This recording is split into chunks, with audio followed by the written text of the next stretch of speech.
அனைவருக்கும் வணக்கம். இப்போ பாருங்கள், நாங்கள் வந்து மயிலாடுதுறை புதிய பஸ் ஸ்டாண்டு மணக்குடி பஸ் ஸ்டாண்டில் இருக்கோம். இப்போ பாருங்கள், பஸ் ஸ்டாண்டில் ஒன்றுமே இல்லைங்க, ஒரு சீட்டு கூட இல்லைங்க. இப்போ பாருங்கள், 3 பஸ் தான் நிற்கிது, ஒரு சீட்டு கூட இல்லை. இப்போ பாருங்கள், ஒரு காக்கா கூட இல்லைங்க. சீட்டெல்லாம் பழைய பஸ் ஸ்டாண்டில் நிற்கிது. சரி, வரும்போது அவுட்டரில் விட்றீங்க, போகும்போதாவது பழைய பஸ் ஸ்டாண்டு உள்ளார விட்டு ஏற்றிட்டு போகிற மாரி ஏதாவது கொஞ்சம் ஏற்பாடு பண்ணி கொடுக்கலாம். ஒரு சீட்டு கூட இல்லை. பாருங்க, சுத்தமாக ஒன்றுமே கிடையாது பஸ் ஸ்டாண்டில். இப்படி இருந்தால் எப்படி ஓட்டுறது? ஒரு கிட்டத்தட்ட 60-70 வண்டி ஓடுது மாயிரம் மோட்டாரில். எல்லா வண்டியும் வெறும் வண்டியாக தான் போகுது, ஒரு வண்டி கூட சீட்டில் போகவே இல்லை. பழனி அப்போ நான் வந்து 5 நிமிஷத்துக்கு மேலே நிற்கிது அந்த வண்டி, இன்னும் சீட்டே ஆகலை. 3 சீட்டு தான் உட்காந்துருக்கு அந்த வண்டியில். எங்கள் வண்டிலாம் பாருங்கள், இந்த டைமிங்லாம் எங்கள் வண்டி ஓரளவுக்கு சிட்டிங் ஆகிருக்கும். நம்ப மாட்டீங்க யாரும். வேணா பாருங்கள், எங்கள் வண்டி உள்ளாரே ஏரியா காட்டுறேன், எத்தனை சீட்டு உட்காந்துருக்கு நீங்களே பாருங்கள்.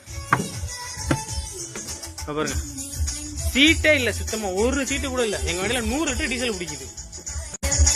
பிரைவேட் எல்லா வண்டியுமே எங்கள் நஷ்டத்தில் போயிட்டு. இப்போ நாகப்பட்டினம் போகிறவங்க, வேளாங்கண்ணி போகிறவங்க, அம்பகத்தூர் போகிறவங்க, காரைக்கால் போகிறவங்களாம் எங்கே பஸ் ஏறுறதுன்னு தெரியாமல் முடிச்சுட்டு நிற்கிறாங்க. சீட்டு எல்லாம் பழைய பஸ் ஸ்டாண்டில் தான் நிற்கிது. போகும்போதாவது எங்களை பழைய பஸ் ஸ்டாண்டு உள்ளார விட்டு வெளியில் போகிற மாரி கொஞ்சம் ஏற்பாடு பண்ணி கொடுங்க. வட்டார போக்குவரத்துறை அதிகாரிக்கு பணிவோடு கேட்டுக்கிறோம், வேண்டுகோளா. அனைத்து ஓட்டுநர் நடத்துனர் வாழ்வாதாரமும் பாதிக்கப்படுது. சுத்தமாக கலெக்ஷனே கிடையாது வண்டி. எங்களுக்கு சம்பளமும் கொடுக்க கம்மி பண்ணிவிடுவாங்க போல். பார்த்து கொஞ்சம் செஞ்சு கொடுங்க ஐயா, பணி ஒன்போடு கேட்டுக்கிறோம். அனைத்து ஓட்டுநர் நடத்துனர் சார்பாக கேட்டுக்கிறோம். நன்றி, வணக்கம்.